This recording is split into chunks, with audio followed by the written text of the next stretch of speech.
เนื้อไก่อ่องนะครับเนื้อไก่อุบก็ว่าอะไรนะครับเนาะไก่โคแล้วก็เอามาอุบนะครับก็ลองทำตามได้นะครับสังว่าภารกิจภารกิจเขามาหันแมนวิดีโอในภารกิจเนี่ยก็อย่าลืมเติ๊กติดตามนะก็เติ๊กปันแห้งใจSubscribeอันว่านั่นคันเนาะปันนี้ก็ว่าเนาะได้ก็ได้เสียเขามาเฮ็ดกินไก่อ่องนะครับเนาะไก่อ่องก็ว่าไก่อุบก็ว่านะครับกิริยามันก็ได้มีกันหน่ายนึงนะครับเนาะได้ใส่กันหน่ายนึงนะครับเนาะมีมะเขือส้มผักมีผักหอแล้วก็ผักกี้หมักพริกนะครับแล้วก็ไก่โคนะครับอ๋อค่ะนะครับมะเขือส้มเขาซอยผักมีมะเขือส้มมันยาวๆนะครับซอยผักมีมะเขือส้มแล้วก็ผักกี้นะครับหมักพริกไก่นี่เป็นไก่โคนะครับเนาะก็ซื้อมาไก่ที่เป็นโคยาวๆนะครับเนาะนะครับมาเฮ็ดกินจ้ำกันครับนะครับดังสุดก็ใส่น้ำมันนะครับเนาะน้ำมันตั้งน้ำมันเฮอไหม้ก่อนเฮอมันเลือดก่อนนะครับอันนี้ก็น้ำมันไหม้แล้วก็มาโคผักหมี่นะครับเนาะโคผักหมี่โหวมันนะครับเนาะ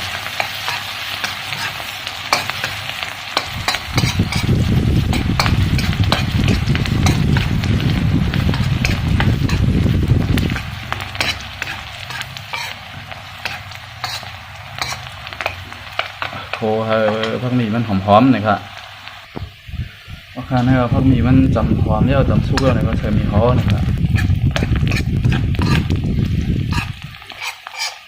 ใส่ผักหอครับ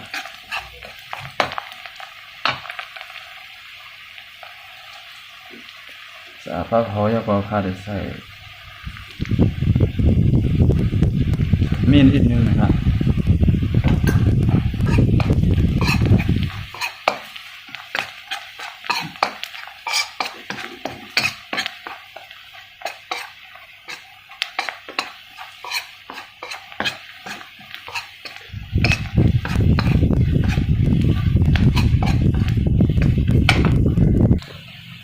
ผักหมี่ผักหอมมันสุกแล้วก็เสริมมะเขือส้มครับ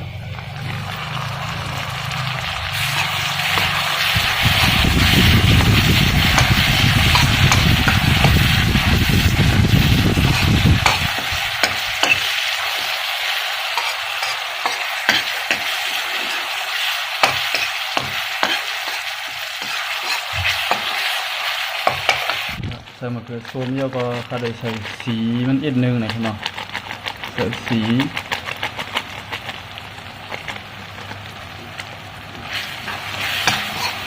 ขาวพับนะครับเนาะเป็นผักชีอันเลี้ยงให้นะครับเนาะ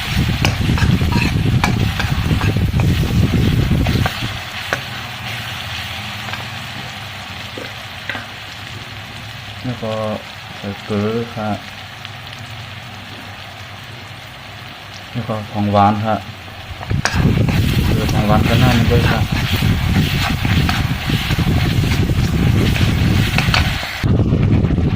นะครับใส่เกลือของหวานแล้วก็มาไก่มันน้ำมันแห้งแล้วก็มันจะจับหม้อมันจะเคี่ยวจับหม้อมันไหนแล้วใส่น้ำอีกนึงนะครับใส่น้ำอีกนึงก็ไล่นะครับก้มใจใส่น้ำมันจะแห้งจับหม้อมันนะครับแล้วก็ไม่ก็พาเด็กใส่ไว้ให้ไก่มันเยอะนะครับ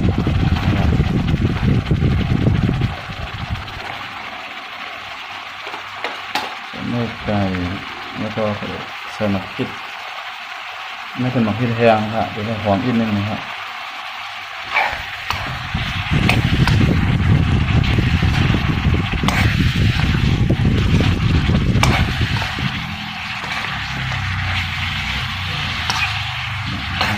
ต้องเรียบหวานค่ะจะเป็นเครื่องไหนนะครับ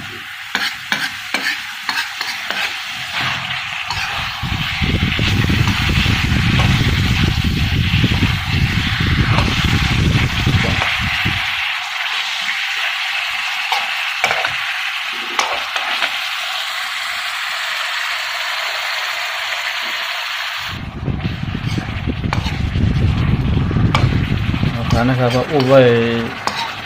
เพราะว่ากิริยาแล้วแต่เขาเนื้อไก่มันเย่าเขาทาติดผงแล้วก็จะมาพริกเขียวอีกนึงนะครับอันนี้ก็เป็นหน้าตาหังดีมันก้อยนะครับเนาะจะมาพริกเขียว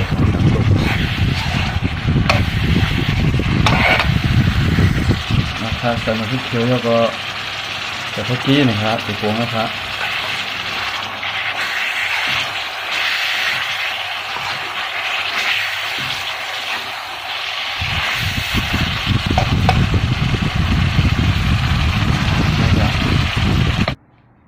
เอาค่ะนะครับเนื้อไก่อ่องอันนั้นก็เนื้อไก่อุบเฮาค่ะเฮ็ดเย่าๆนะครับนะครับหน้าตามันก็สิเป็นจังไดนะครับตักใส่หวานพร้อมกินหลายเย่านะครับเนาะ